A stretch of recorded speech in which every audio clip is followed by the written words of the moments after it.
Hello students, this is doctor Himanshu Ojha, आपका अपना college काका। देखिए, यहाँ हम बात कर रहे हैं कैसे सर्टिफिकेट की which is required for 85% state quota. Counselling में 15% ऑल इंडिया कोटा के लिए सब स्टूडेंट एप्लीकेबल हैं जो इंडिया के हैं। किसी भी स्टेट में 15% सीट गवर्नमेंट कॉलेज की ले सकते हैं, लेकिन 85% स्टेट कोटा आपके स्टेट की सीट गवर्नमेंट कॉलेज की आप अपने स्टेट में ही ले सकते हैं जहां भी आप एप्लीकेबल। अब आप किस में एप्लीकेबल हैं किस में नहीं, उसका क्राइटेरिया क्या है, इसके लिए हमने ऑलरेडी एक वीडियो बनाया है, तो आप जो आई बटन है उस पर जाकर के चेक कर सकते हैं। ये एक वीडियो हमने पूरा डोमिसाइल सर्टिफिकेट को लेकर के बनाया है कि क्या क्राइटेरिया होते हैं, किस स्टेट के लिए क्या है, और सारे स्टेट इंडिया के हमने उसमें कवर कर लिए हैं। अब बात आती है कि सर्टिफिकेट की जरूरत क्या है। तो देखिए, 85% आप स्टेट कोटा के लिए एप्लीकेबल होते हैं, वहां की गवर्नमेंट कॉलेज के लिए। प्राइवेट में आप दूसरे स्टेट जो भी ओपन स्टेट है वहां पर भी पार्टिसिपेट कर सकते हैं, लेकिन गवर्नमेंट कॉलेज के लिए आप अपने स्टेट में या जहां का डोमिसाइल क्राइटेरिया फुलफिल करते हैं वहीं आप पार्टिसिपेट कर सकते हैं। अब हर स्टेट का अपना एक डोमिसाइल क्राइटेरिया है।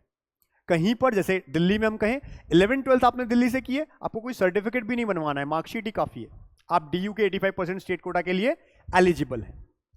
यूपी से आपने 10th 11th 12th 3 क्लास किए, चाहे रहते हो नहीं रहते हो 3 क्लास ये करिए, आप वहां के लिए एलिजिबल हैं। हर स्टेट का अपना एक क्राइटेरिया, और वो क्राइटेरिया हमने इस वीडियो में जो हमने बनाया था उस वीडियो में कंप्लीट एक्सप्लेन किया, तो आप उस वीडियो को जाकर के देख सकते हैं, उसे अच्छे से समझ सकते हैं, उसमें सारी चीज देख सकते हैं। अब ये सर्टिफिकेट आपको कब चाहिए, जब आप स्टेट काउंसलिंग में पार्टिसिपेट करते हैं, आपका एडमिशन होता है।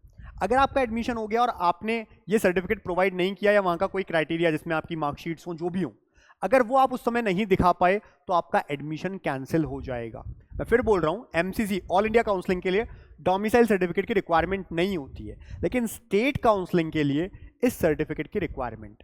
इसे डोमिसाइल सर्टिफिकेट भी कहते हैं, इसे बोनाफाइड सर्टिफिकेट भी बोलते हैं, कहीं इसे मूल निवास प्रमाण पत्र भी बोलते हैं, कहीं इसे स्थानीय निवास प्रमाण पत्र बोलते हैं, कहीं इसे स्थायी निवास प्रमाण पत्र बोलते हैं। अलग अलग नाम है इसके।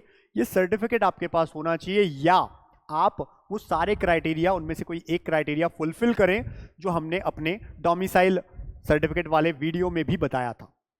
तो आपको क्या करना है, अभी से टाइमली ये सर्टिफिकेट बना के रख लेना है, क्योंकि नीट हो जाएगा, रिजल्ट आ जाता है, उसके बाद जब काउंसलिंग होती है और हमारे पास अगर ये सर्टिफिकेट नहीं बनाया, टाइम लगेगा तो दिक्कत हो जाती है। आपको अपने लोकल एरिया में, आपके स्टेट में, आपके जो लोकल सिटी है वहां जाना है, और जो कंप्यूटर का काम करते हैं, जो हम कहते हैं कहीं कहीं अलग अलग नाम है, कहीं ई मित्र नाम है, कहीं पर कुछ और है, उनसे बात करनी है, उन्हें पूछना है कि हमें ये डोमिसाइल सर्टिफिकेट बनवाना है, कहाँ से बनेगा। वो आपको बता पाएंगे। अगर कंप्यूटराइज्ड होता है, ऑनलाइन होता है, क्योंकि मेन आजकल अधिकतर जगह ऑनलाइन होता है, बन जाएगा।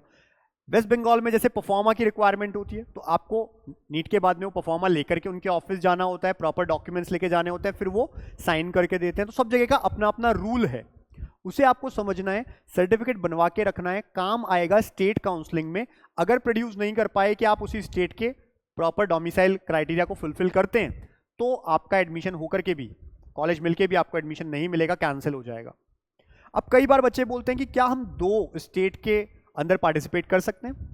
देखिए, आंसर ये है, कर सकते हैं अगर दोनों का डोमिसाइल क्राइटेरिया फुलफिल होता है, लेकिन अगर उन दोनों में से किसी भी एक स्टेट ने ये अंडरटेकिंग आपसे लिखा हुआ मांग लिया कि हम केवल यहीं पर पार्टिसिपेट कर रहे हैं, हम किसी और जगह नहीं कर रहे हैं, हम केवल यहीं पर अपना डोमिसाइल फुलफिल क्राइटेरिया कर रहे हैं, कहीं और हम शो नहीं कर रहे हैं या पार्टिसिपेट नहीं कर रहे हैं, इस तरह का कुछ अंडरटेकिंग भर दिया और फिर आप 2 जगह पार्टिसिपेट कर रहे हो, वो एथिकली गलत है, लीगली भी गलत है, और आप पे एक्शन भी हो सकता है। लास्ट ईयर एक ऐसे बच्चे का एडमिशन कैंसिल हो गया था, उसने 2 स्टेट में पार्टिसिपेट किया था, दोनों जगह वो फुलफिल करता था क्राइटेरिया, एक जगह उसने ये लिख करके दिया कि मैं कहीं और पार्टिसिपेट नहीं कर रहा हूं, और उसी स्टेट में उसका एडमिशन भी हो गया।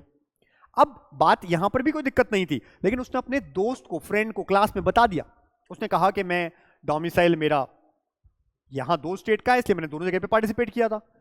उस दोस्त ने जाकर के कॉलेज को इन्फॉर्म किया, और जब पाया कि हाँ इन्होंने अंडरटेकिंग दिया था, उसके बावजूद इन्होंने 2 स्टेट में पार्टिसिपेट किया है, तो उसका कैंडिडेचर कैंसिल होने की बात आ गई।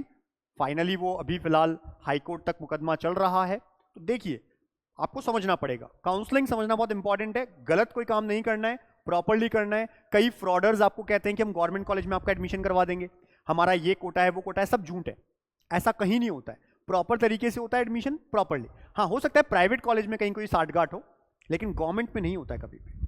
प्राइवेट में भी कई बार लोग कहते हैं 40 लाख में करवा देंगे, 50 लाख। इंडिया में ही नहीं है ये प्राइस, तो कैसे होगा?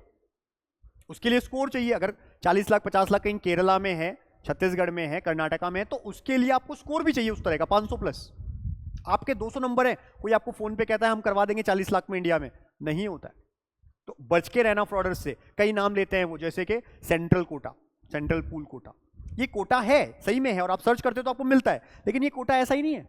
प्रॉपरली काम कर रहा है। किन के लिए कर रहा है? जो नॉर्थ ईस्ट वाले लोग हैं उनके लिए कर रहा है। CW कोटा जो काम तो करता है डिफेंस पर्सनल के लिए, आपको नाम ले लेते हैं। अब आप सर्च करते हैं तो आपको एक्चुअली वो कोटा मिलता है और आपको लगता है कि हाँ ये लोग सही है, लेकिन ऐसा नहीं होता है।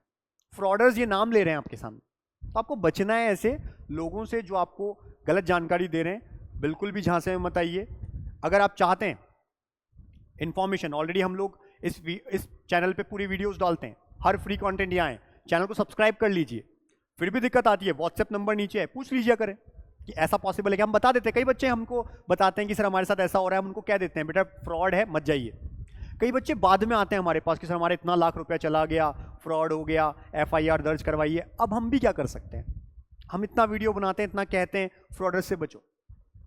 और अगर आपको हेल्प चाहिए, आप सोचते हैं पेड काउंसलिंग में हम लोग लास्ट राउंड तक आपकी हेल्प करें, नंबर दिया है, व्हाट्सएप करिए, लिखिए नीट UG पेड काउंसलिंग, हम हेल्प करेंगे, नोटिफाई करेंगे जो जो आपको काउंसलिंग आनी है, किस काउंसलिंग में पार्टिसिपेट करना है, कब करना है, क्यों करना है। अगर कॉलेज कोई प्राइवेट है, ज़्यादा फीस वाला है और वहाँ नेगोशिएशन पॉसिबल है, नेगोशिएशन भी करवा के देंगे। अगर प्रेफरेंस लिस्ट की बात करें, ऑल इंडिया की, स्टेट काउंसलिंग की, हम प्रेफरेंस लिस्ट आपके अकॉर्डिंग बना के देंगे, जनरल नहीं पकड़ा देंगे आपको बाकी लोगों की तरह। आपका स्कोर, आपका रैंक, आपकी कैटेगरी, आपके लिए एक कस्टमाइज्ड प्रेफरेंस लिस्ट बना के देंगे। लास्ट राउंड तक आपके एडमिशन होने तक आपकी हेल्प करेंगे। उसके लिए क्या करना है? व्हाट्सएप नंबर, कॉलिंग नंबर नहीं है, कॉल नहीं करना इस नंबर पे, व्हाट्सएप करिए, लिखिए नीट UG पेड काउंसलिंग, हम सारी डिटेल्स भेज देंगे। अगर आपको अच्छी लगे लीजिए, नहीं अच्छी लगती है तो फ्री कंटेंट तो हम इस चैनल पे दे ही रहे हैं ना, इसलिए तो कहा है सब्सक्राइब करके रखिए। तो अच्छे से नीट का एग्जाम दीजिए, एक बेस्ट से बेस्ट जो डिजायर्ड आपका मेडिकल कॉलेज है वहां पहुंच जाइए। All the best.